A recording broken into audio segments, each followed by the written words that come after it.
Hello and welcome to the Marine Channel, and we've got a really lovely boat for you today. This is a Galeon 435 GTI. Now you may have heard of the GTO series, they're outboard engines, but you'll notice there's no outboard engines on this because the I of the GTI stands for inboard. So this is the first one. This is the hot out of the blocks version.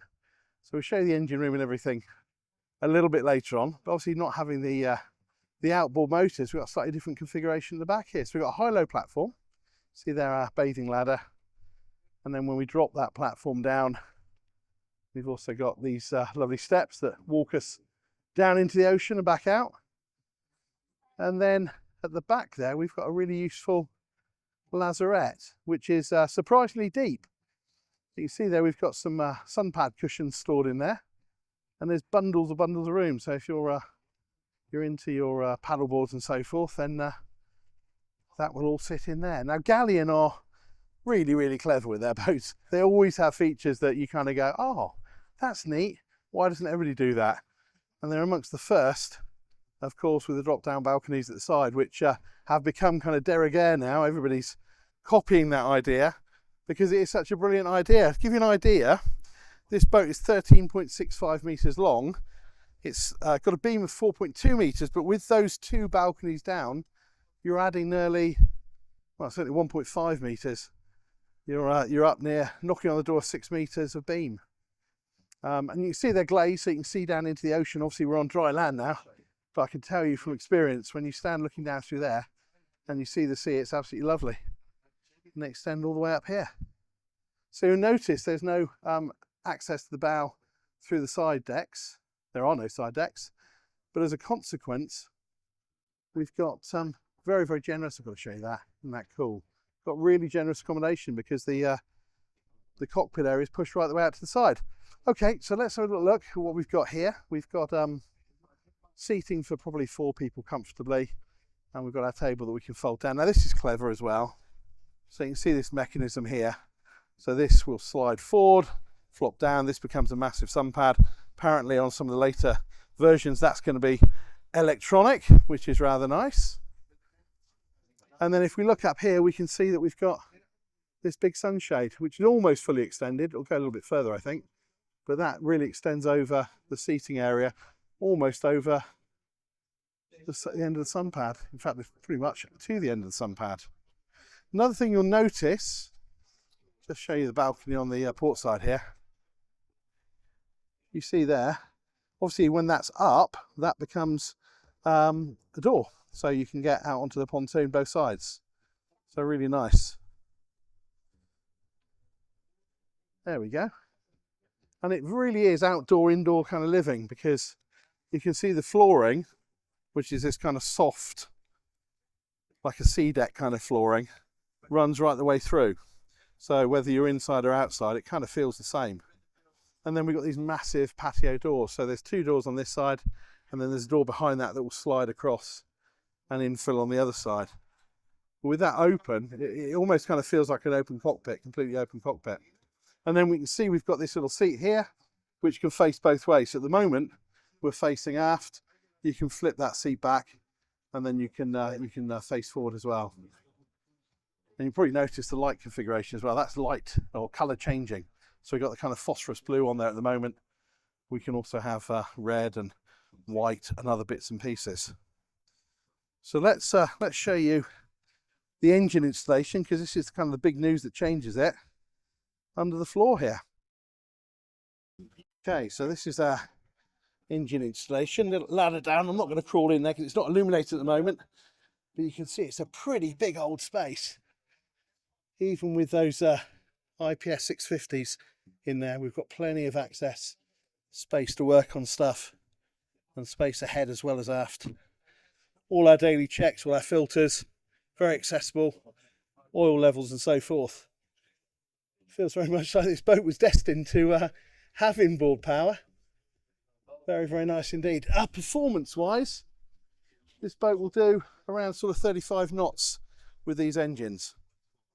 Okay, so we're going to move inside. Actually, before I do that, let me just point out this seat here, which is facing this way at the moment. We can flip-flap that back, as I think I probably mentioned. But also, can you see down here, this seat will actually swing around, so you can extend that sort of seating down the side there and face that way. I spoke about ambient lighting.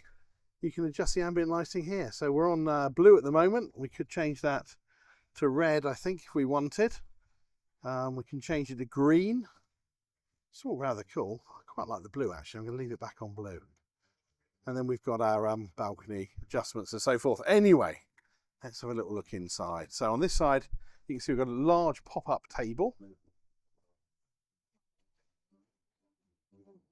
And underneath this is our indoor-outdoor kitchen. I say indoor-outdoor, it is technically indoor, but when we've got all these panels open, when our roof is open, and also you can see across here on the side, that piece of glass is down.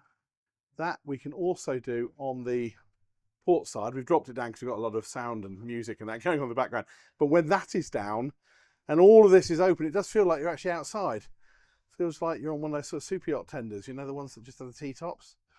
It's lovely. So yeah, we've got our grill here. We've got a big basin. We've got some refrigeration down here.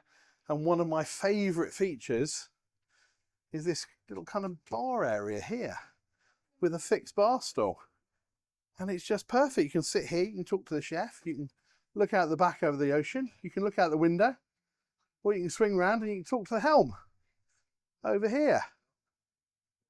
And it's quite a spectacular helm. So you've got 3 seats here.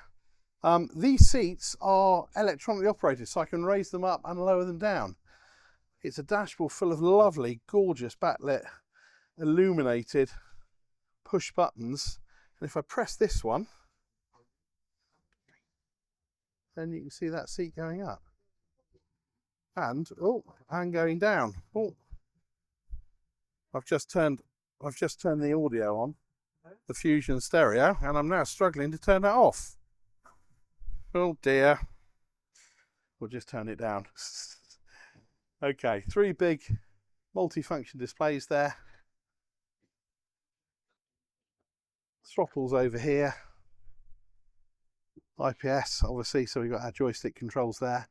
Great visibility out over the bow with his big one-piece screen there as well.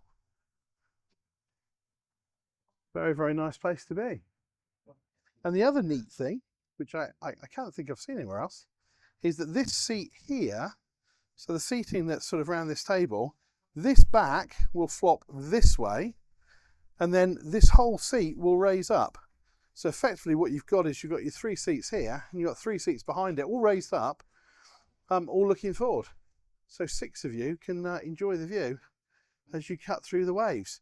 Now I'm going to take you out onto the bow, and access to the bow is through this large panel that opens. So you haven't got any, as I said, no side decks here, which means you maximise the space in the cockpit. When you get out here, it's huge. You'd kind of be forgiven for thinking you're on a catamaran.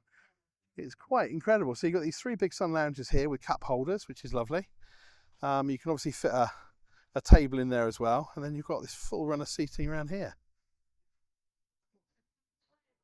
And as I say, access here is super, super easy because it's a really nice big wide entry point. And then of course, when you get the weather, you'll close the door across at the bottom, and you're all snuggy and warm. And then the panel above it, that one slides back in runners. Can't remember if I've mentioned price already, but about 840,000 euros plus local taxes for the boat that we're looking for. So let's take us downstairs a minute. So we got 4 big steps down. Big, I mean nice and wide and safe. And then this is rather nice. You've got this sort of kind of like a marble effect here. Little microwave down here. Little sink down here as well. And obviously fairly good run of cupboards and bits and pieces there. I think from memory, this is our control panel in there behind the glazing. Getting all illuminated in blue. And then we've got these blinds that will drop down as well. Swing forward, this is into our master cabin. And they've got the blinds down at the moment, but you can see glazing when they're not closed. And then we've got a nice big AV TV on the wall there. Really good standing headroom here. When you consider we've got all that seating right out on the bow, that hasn't made this cabin feel at all compromised in terms of space. Really nice. And then back into this little lobby, and this is our heads. So really decent sized shower stall there. Again, really good headroom. Nice porcelain basin, loo, bit of glazing, lots of mirrors. And then finally, down a couple of steps into a really nice aft cabin. So not quite standing headroom, but plenty of headroom when you're sat on the bed. And what's interesting is that you've got this kind of queen size, well, it's definitely more than a single. You can see we've got 2 pillows side by side. So certainly a couple of kids could sleep in there, no problem at all. Or mum and dad, and if they've got a young one, little one, there's another bed over here. So technically this is a 5 berth. And then we've got lots of cupboard space and bits and pieces, obviously, all the way around. But I quite like all this kind of wavy styling around the boat. It's all very nicely finished. It's no wonder that Galeon have got this kind of reputation for coming up with clever boats, because this really does maximise space, and it's certainly more than just a day boat with the accommodation that we've seen down there. Let's get back up into the party zone. All I need is a sunny day and a bit of ocean to explore. So there you go. That's the Galeon 435Gti, I standing for inboard. Hope you've liked it. Send us your comments, tell us what you think of the boat. Like, subscribe, please subscribe. If you haven't subscribed, why not? Do it now. But most importantly, keep coming back for more, because that's why we do it. Thanks very much for watching, and we'll see you next time. Bye-bye.